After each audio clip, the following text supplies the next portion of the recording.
రంగారావు గారి జాతకం ప్రకారం ఒక చిన్న సమస్య ఏంటంటే ఆయనకి చతుర్థ స్థానంలో రాహు, దశమ స్థానంలో కేతు వచ్చింది. దశమ స్థానంలో కేతువు శుక్రుడితోటి కలిసిపోయాడు. కేతువు శుక్రుడితో కలిసిపోవడం వల్ల ఏంటంటే జీవితంలో కొన్ని ముఖ్యమైనటువంటి సందర్భాల లోపల ఆయన కొన్ని అందుకోలేకపోయారు.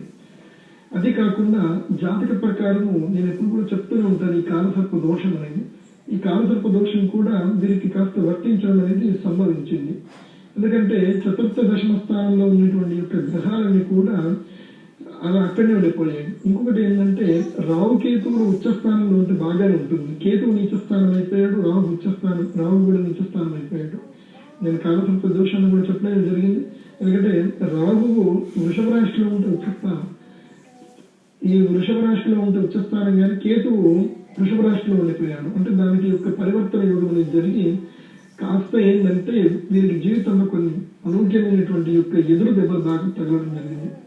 ఇంకొకటి ఏంటంటే వీరి యొక్క లక్షణ ప్రకారం చూస్తే వీరి జాతకం లోపల ద్వాదశ స్థానంలో శనిగ్రహం ఉండడం, శని బుధులు ఇద్దరు కూడా కలిసి ఉండడం. శనిగ్రహము ఏ గ్రహంతో కలిసి ఉంటారో ఆ గ్రహం యొక్క ప్రభావం చాలా చూపించడం జరుగుతుంది అనమాట. ఇంకోటి బుధగ్రహం చంద్రగ్రహంతో కలిసి ఉండడం. ఈ యొక్క గ్రహాల యొక్క సంయోగం వల్ల వచ్చేటువంటి ఫలితం ఏంటంటే మితిమీరిన మంచితనం, అందరినీ నమ్మడం, అందరినీ ఆప్యాయంగా చూడడం, అందరినీ తన బంధువులాగా చూడడం. తర్వాత బుధుడు శనిగ్రహంతో కలిసి ఉండడం ఏం జరుగుతుందంటే శనిగ్రహానికి సంబంధించి సమవర్తిత్వం అనేది ఉంటుంది. శనిగ్రహము జ్యోతిష్ శాస్త్ర ప్రకారంగా దుఃఖకారకుడు, తర్వాత న్యాయకారకుడు కూడా. అంటే ఆయన సమవర్తిత్వం ఉంటుంది, పెద్ద చిన్న తేడా భేదం ఏమీ ఉండదన్నమాట. ఇప్పటికీ ఎస్పి రంగారావు గారితో పనిచేసిన వాళ్ళని ఎవరినైనా సరే అడిగినా ఆయన యొక్క మనస్తత్వం చెప్పమంటే ఆయన ఒకరు కష్టపడితే ఒకరు కంటతడి పెడితే ఆయన ఊరుకునేవారు కాదు. నీ సమస్య ఏంటి అని భుజం తట్టి వాళ్ళని ప్రేమగా ఆప్యాయంగా మాట్లాడించేవాళ్ళు.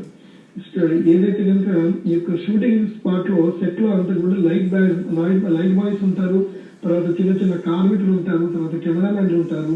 ఇక్కడ ఏంటంటే అందరిలోనూ తారతమ్యం కనిపిస్తుంది. కొంతమంది అందరిలోనూ తారతమ్యం చూస్తారు, కానీ ఎప్పుడు కూడా ఎవరు ఎందుకు తారతమ్యం చూసేవారు కాదు. అందరినీ ఆప్యాయంగా పలకరించేటువంటి వారు.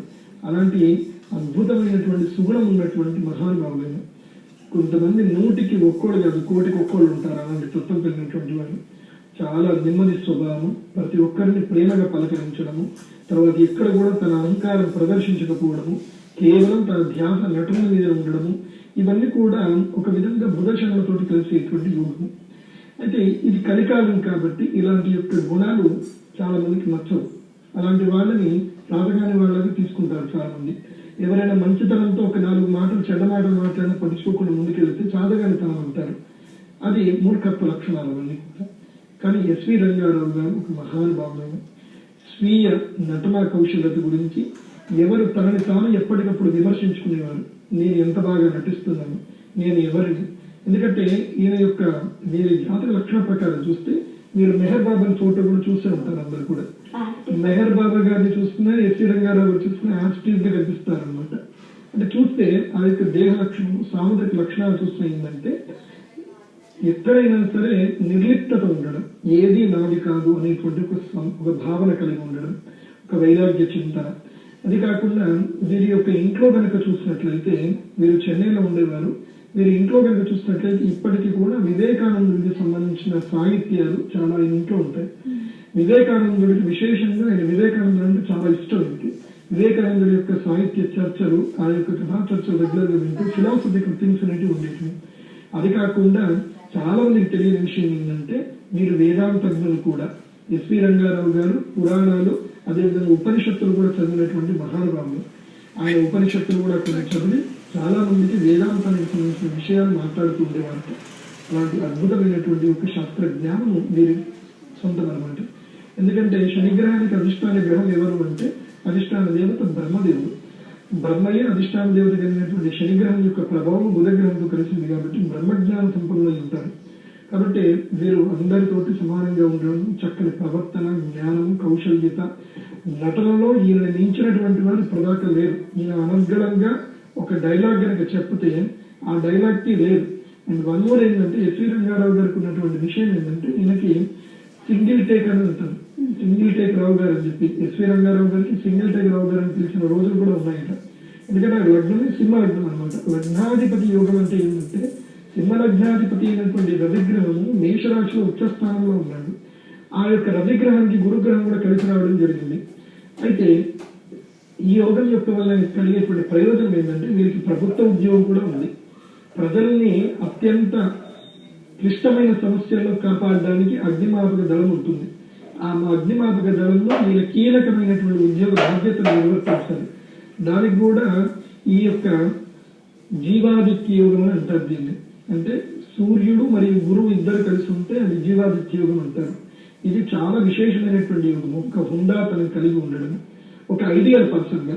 ఎందుకంటే ఒకప్పుడు నేను చిన్నప్పుడు కూడా చూసేవాళ్ళం అనమాట. నేను డబ్బులు బాగా ఖర్చు పెడుతుంటే, మా అన్నవాళ్ళు వాళ్ళందరూ ఖర్చు పెడుతూ ఉంటే మా అమ్మగారు కూర్చోబెట్టి, మా తాతగారు వీళ్ళందరూ కూడా కూర్చోబెట్టి ఎస్వి రంగారావు గారి పాట వచ్చేదన్నమాట. ధనమీర అన్నిటికీ మూలం అని చెప్పిన పాట చూస్తే ఇప్పటికీ మా అమ్మగారు కానీ మా నాన్నగారు కానీ ఎప్పుడైనా సరే నాకు ఇది గుర్తు చేస్తూ ఉంటారనమాట. అంటే ఆ యొక్క పాటలో అది రాసినవారి మహత్వమా మరి అది పాడినవారి మహత్యమా అని కాదు. అక్కడ ఆయన యొక్క అభినయం, ఆయన ఎంత బాగా అభినయం ఇచ్చారు అంటే ఒక సామాన్యుడు ధనాన్ని ఎలా కాపాడుకోవాలి, ధనాన్ని కాపాడుకోవడం వల్ల ఎలాంటి ప్రయోజనాలు కలుగుతాయి, ఆయన చెప్పినటువంటి ఆయన యొక్క ఆవభావాలు ఇవాళ ఎంతో మంది, ఒక పుల్లారెడ్డి కానివ్వండి, పున్నారావు కానివ్వండి, రామోజీరావు కానివ్వండి, ఇలాంటి మహానుభావులందరూ కూడా వారి వారి ప్రత్యేకమైన వారు ఎవరైతే పర్సనల్ ఇంటర్వ్యూలో కూడా మాకు ఎస్వి రంగారావు అంటే ఇష్టం అని చెప్పినటువంటి వాళ్ళు ఇప్పటికీ విజయవాడ, విశాఖపట్నం కానీ ఒక ఎవరైనా సరే పెద్ద పెద్ద వ్యాపారస్తులు ఉంటే మీకు ఎవరిని అంటే బాగా ఇష్టం అంటే మాకు ఎస్వి రంగారావు అంటే ఇష్టం, ఏ పాట ఇష్టం అంటే అందరూ ఈ పాట చెప్తారు. ఎందుకంటే ఒక పాటలో చూపించిన హావభావాలు కానివ్వండి, ఆయన యొక్క నటన కౌశల్యత కానివ్వండి, కొంతమంది జీవితం లోపల ఉన్నత స్థానానికి రావాలనేటువంటి మార్గదర్శనం నిలిచింది. అలాంటి అద్భుతమైనటువంటి జాతక సంపన్నులు శ్రీ ఎస్వి రంగారావు గారు. మరి ఈయన యొక్క జీవన ప్రస్థానం, నటనా ప్రస్థానం ఎలా నడిచిందో ఒక విరామంతో తెలుసుకుందాం.